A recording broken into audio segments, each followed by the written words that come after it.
नमस्कार, AB star news देख रहे हैं आप और उत्तराखंड की खबरों के खास बुलेटिन हमारी देवभूमि लेकर हाजिर हूं मैं आपके साथ सोहन सिंह।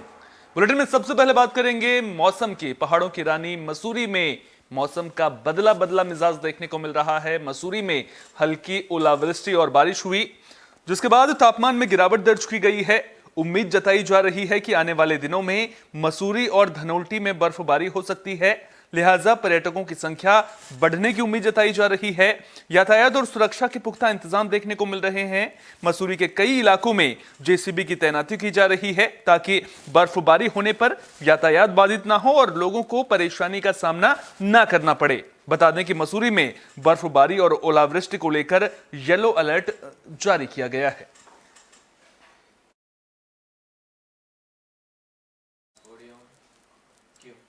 उधर पौड़ी में भी मौसम विभाग का अनुमान एकदम सटीक साबित हुआ है। देर रात से रुक रुक कर बारिश पौड़ी में हो रही है।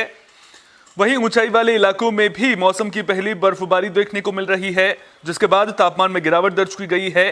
डीएम डॉक्टर आशीष चौहान ने सभी खंड विकास अधिकारियों को मुख्य बाजार में अलाव की व्यवस्था करने के निर्देश दिए हैं। तो ये तस्वीरें आप देखिए, पौड़ी की ये तस्वीरें हैं जहां देर रात से रुक रुक कर बारिश देखने को मिल रही है। इसके अलावा अगर ऊंचाई वाले इलाकों की बात करें तो ऊंचाई वाले इलाकों में बर्फबारी भी देखने को मिली है। बर्फबारी के बाद ठंड जरूर बढ़ गई है और ठंड बढ़ने के बाद अब प्रशासन भी अलर्ट नजर आ रहा है। डीएम ने सभी खंड विकास अधिकारियों को मुख्य चौराहों पर अलाव की व्यवस्था करने के निर्देश दे दिए हैं।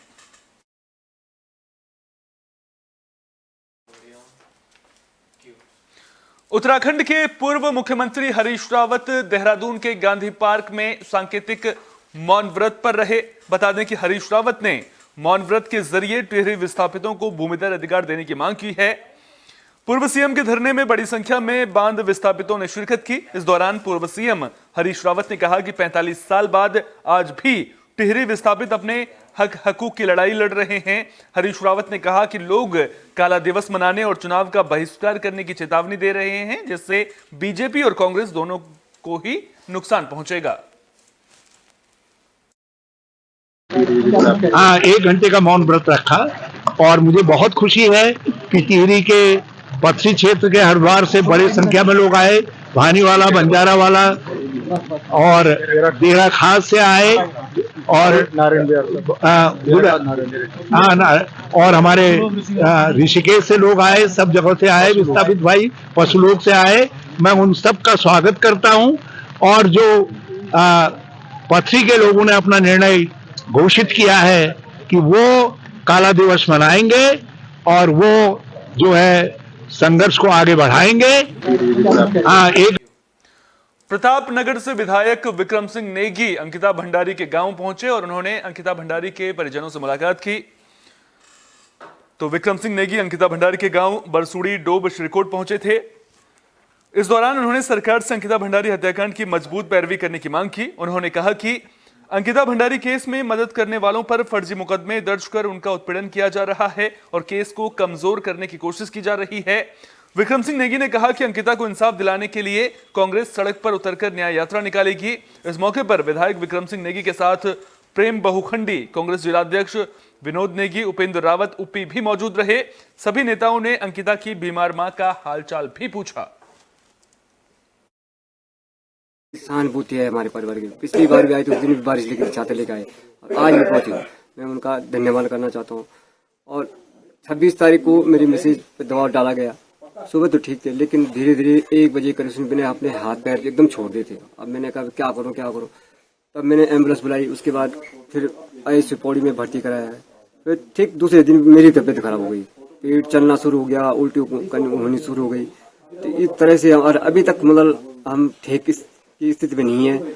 और दूसरी बात की मैंने एक बाइट में सुना था डॉक्टर साहब एस जो हैं वो कह रहे थे कि बिल्कुल नॉर्मल है। विधायक जी हैं विक्रम सिंह नेगी जी, उनका सेंसिटिविटी है कि वो बार बार यहाँ आ रहे हैं और वो सिर्फ यहाँ आ ही नहीं रहे हैं बल्कि लगातार इस केस के बारे में जानकारी ले रहे हैं। जो भी उनकी तरफ से हो पा रहा है उसको सहायता कर रहे हैं। ये कांग्रेस पार्टी का अपना स्टैंड है कि हम हर बच्ची को न्याय दिलाएंगे। हम अंकिता भंडारी को न्याय दिलाने के लिए हम पूरी कोशिश करेंगे, उस पर हम लगातार रखें। जहां तक सरकार का सवाल है, भाई साहब ने बिल्कुल ठीक बोला है कि जब पनेरे में ही आग लग गई है, जब सरकार ही नहीं चाह रही उसका वो करना, जब SIT ही कह रही है कि सबूत जनता दे उतार के, उनके पिताजी हमारे साथ खड़े हैं, अब वो कहाँ से हम सबूत इकट्ठे करेंगे? हमारे जो साथी हैं, जो वकील हैं, उनकी बहन का ट्रांसफर कर दिया जाता है, जो इस केस को परस्यू कर रहे हैं आशुतोष ने, कि उनकी पत्नी का ट्रांसफर कर दिया जाता है। ये बड़ी खतरनाक स्थिति है। जैसे हमें पता चला कि अंकिता की माता जी का स्वास्थ्य खराब है, तो हम लोग आज एक साधारण रूप में हम लोग एक ये पता लगाने आए थे कि उनका स्वास्थ्य का, उनका हालचाल पूछने के लिए। जहाँ तक सवाल है पहाड़ में जघन्य अपराध का, अंकिता बहन के साथ जो हुआ है, मैं ये चाहता हूँ कि भगवान किसी के साथ ऐसा न करे जैसा उनके साथ हुआ। और निश्चित रूप से आपने देखा होगा कि हालिया रिपोर्ट जो NCB नेशनल क्राइम ब्रांच की जो रिपोर्ट थी, उसमें जो है आपने देखा होगा कि 907 मामले इस देवभूमि में बलात्कार के हो चुके हैं और 778 मामले आपने देखे हैं अपहरण के हुए हैं।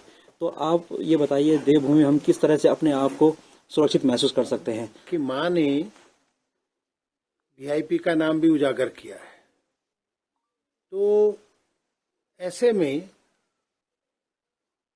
सरकार भारतीय जनता पार्टी की है और न्याय को प्रभावित करने का लगातार प्रयास किया जा रहा है। अगर प्रदेश की सरकार ईमानदार है तो जो भी लोग इस केस की पैरवी कर रहे हैं, जो मदद कर रहे हैं, परिवार जो लोग कर रहे हैं, उनके साथ लगातार कुछ ना कुछ ऐसी घटनाएं हो रही है। एक की पत्नी का ट्रांसफर कर दिया, एक के बहन का ट्रांसफर कर दिया और एक पर फर्जी केस लगा दिया। लोकसभा चुनाव को लेकर कांग्रेस पार्टी ने कमर कस ली है। लगातार बैठकों का दौर चल रहा है, जिसके जरिए चुनावी रणनीति पर मंथन किया जा रहा है। इसी कड़ी में पौड़ी जिले के लोकसभा प्रभारी और प्रतापनगर विधायक विक्रम सिंह नेगी ने बैठक की, जिसमें पार्टी की महिला प्रदेश अध्यक्ष ज्योति रौतेला भी मौजूद रहीं। इस दौरान बैठक में मौजूद कार्यकर्ताओं, पदाधिकारियों और पूर्व लोकसभा प्रत्याशियों के साथ चर्चा की गई। आगामी लोकसभा चुनाव को लेकर कार्यकर्ताओं को जीत का मंत्र दिया गया। इस दौरान सरकार की नाकामियों को जनता के बीच ले जाने पर जोर दिया गया। लोकसभा की तैयारी को लेकर जो प्रतापनगर से विधायक हैं विक्रम सिंह नेगी जी को, उनको पौड़ी लोकसभा का प्रभारी बनाया गया है और वो आज मीटिंग दे रही कार्यकर्ताओं को। आगामी जो लोकसभा चुनाव है उसके लिए हम लोगों को किस तरीके से तैयारी करनी है, क्या क्या हमारे आगे के कार्यक्रम होंगे और जो हमारे बूथ लेवल की तैयारियां उनका वो आज जिला अध्यक्ष से जायजा लेने के लिए यहाँ पे आए हुए हैं और हम पूरे संगठन के लोग उनके साथ यहाँ पे हैं। कार्यक्रम में थे कांग्रेस पार्टी का कार्यकर्ता और हमारे जो कोऑर्डिनेटर जो विधायक हैं वो यहाँ के कोऑर्डिनेटर नियुक्त किए गए थे SSC से, तो उनका जो कार्यक्रम था ये कांग्रेस पार्टी के तहत यहाँ पे आए थे। ये पूरे पौड़ी गढ़वाल लोकसभा का दौरा कर रहे हैं और उसमें क्या तैयारियाँ करनी चाहिए, संगठन को कैसे सशक्त किया जाए, संगठन से क्या बोला जाए, ये पूरा जरा विचार विमर्श यहाँ पे है। तो ये इनका दौरा चल रहा है, कुछ चल रहा है। देखिए, पौड़ी लोकसभा में प्रत्येक जो हमारे संगठन के जनपद हैं उनमें बैठक की जा रही है और कल हमने देवप्रयाग जनपद में बैठक की, आज पौड़ी जनपद में की, कल हम कोटद्वार में करेंगे।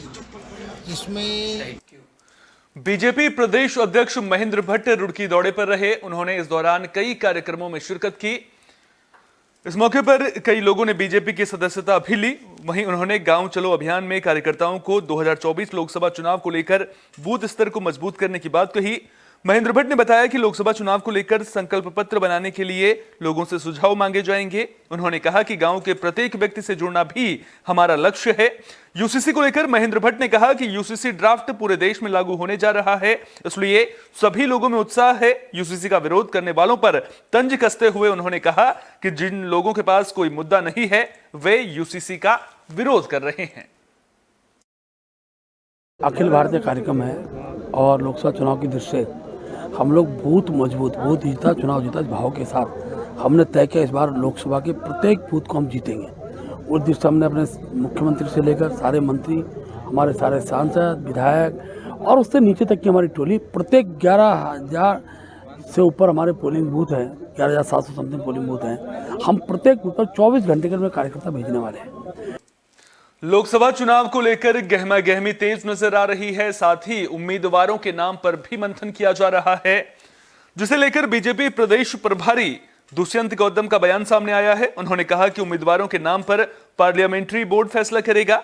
इस दौरान वे कांग्रेस पर निशाना साधने से भी नहीं चूके। उन्होंने कहा कि कांग्रेस में एक परिवार अपने नजदीकी लोगों को ही प्रत्याशी बनाता है, जबकि बीजेपी पार्लियामेंट्री बोर्ड प्रत्याशियों का चयन करती है।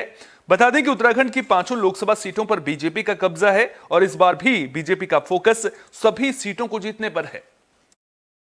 जहां तक प्रत्याशियों की बात है, वहां पर कांग्रेस में तो एक परिवार ने घोषणा करनी होती है, जो वहां का एटीएम का काम करता है वो बन जाएगा, लेकिन यहाँ लोकतंत्र है। यहाँ पर प्रदेश भगवानपुर के छापुर शेर अफगानपुर को सड़क की सौगात मिल गई है। सड़क का उद्घाटन विधायक ममता राकेश ने किया। सड़क की सौगात मिलने पर ग्रामीणों ने विधायक का आभार जताया। इस दौरान विधायक ने विधानसभा क्षेत्र में किए जा रहे विकास कार्यों की जानकारी दी। उन्होंने कहा कि विधानसभा में कोने कोने तक विकास के काम किए जा रहे हैं, सड़क निर्माण कार्य भी तेजी से किए जा रहे हैं और ग्रामीणों की समस्या का तुरंत समाधान किया जा रहा है। विधायक ने बताया कि फिलहाल छापुर शेर अफगानपुर में 40 लाख रुपए की लागत से इंटरलॉकिंग टाइल्स का निर्माण कार्य किया जा रहा है। इसके अलावा भगवानपुर में पानी की समस्या को लेकर नाले का निर्माण कार्य भी कराया जा रहा है। देखिए, अब हम छापुर से अफगानपुर में हैं। लगातार विकास कार्य भगवानपुर विधानसभा में कराए जा रहे हैं। छापुर से अफगानपुर में लगभग 2 किलोमीटर सड़क का स्वीकृति मिले है, जिसके लिए लगभग 40 लाख रुपए की लागत से सड़क का निर्माण होगा। और मैंने निर्देशित कर दिया है सभी को, ग्रामवासियों को भी, कि आप अपनी निगरानी में रह करके सामने खड़े होकर के सड़क बनाएं। अगर कोई ठेकेदार किसी तरह की लापरवाही करता है, कोई कोताही करता है, तो तत्काल। अल्मोड़ा के डीएम विनीत तोमर ने जिले में बने अमृत सरोवरों को लेकर समीक्षा बैठक की है। साथ ही उन्होंने अधिकारियों को जरूरी दिशा निर्देश दिए। उन्होंने कहा कि जिन अमृत सरोवरों में पर्याप्त पानी है, उनमें आजीविका की संभावनाएं तलाशी जाएं, पर्यटन, मत्स्य पालन से जुड़ी गतिविधियों को शुरू किया जाए। साथ ही डीएम ने सभी अमृत सरोवरों का सर्वे कराने का निर्देश भी दिया है, ताकि अमृत सरोवरों के पास कितने जल स्रोतों में पानी का डिस्चार्ज बढ़ गया है और कितने जल स्रोत अमृत सरोवर की वजह से पुनर्जीवित हुए हैं, इसकी जानकारी मिल सके। बता दें कि अल्मोड़ा में 103 अमृत सरोवर बनाए गए हैं, जिनमें 79 अमृत सरोवर ग्राम्य विकास विभाग, 14 वन विभाग और 12 ग्राम्या ने बनवाए हैं। पिछले कुछ वर्षों में हमारे जनपद में लगभग 103 के आसपास अमृत सरोवर का निर्माण किया गया है और अब इसमें एक योजना ये तैयार की जाएगी कि इनका कैसे बेहतर उपयोग किया जा सकता है और वर्तमान इनकी स्थिति क्या है। अगर कहीं मरम्मत की आवश्यकता है, कहीं सूचना पटों की आवश्यकता है, तो उस पर कार्रवाई की जाएगी और एक सर्वे कराया जाएगा, जिसमें उत्तरकाशी में एक घर में आग लगने का मामला सामने आया है। मामला पुरोला थाना इलाके के गेंडा गांव का है। घर में आग लगने से घर का सारा सामान जलकर राख हो गया। मामले की जानकारी मिलते ही पुलिस की टीम मौके पर पहुंची और ग्रामीणों की मदद से करीब 4 घंटे की कड़ी मशक्कत के बाद आग पर काबू पाया गया। बता दें कि 2 मंजिला घर लकड़ी से बना हुआ था। गनीमत ये रही कि आगजनी में कोई हताहत नहीं हुआ है। आशंका जताई जा रही है कि आग शॉर्ट सर्किट की वजह से लगी थी।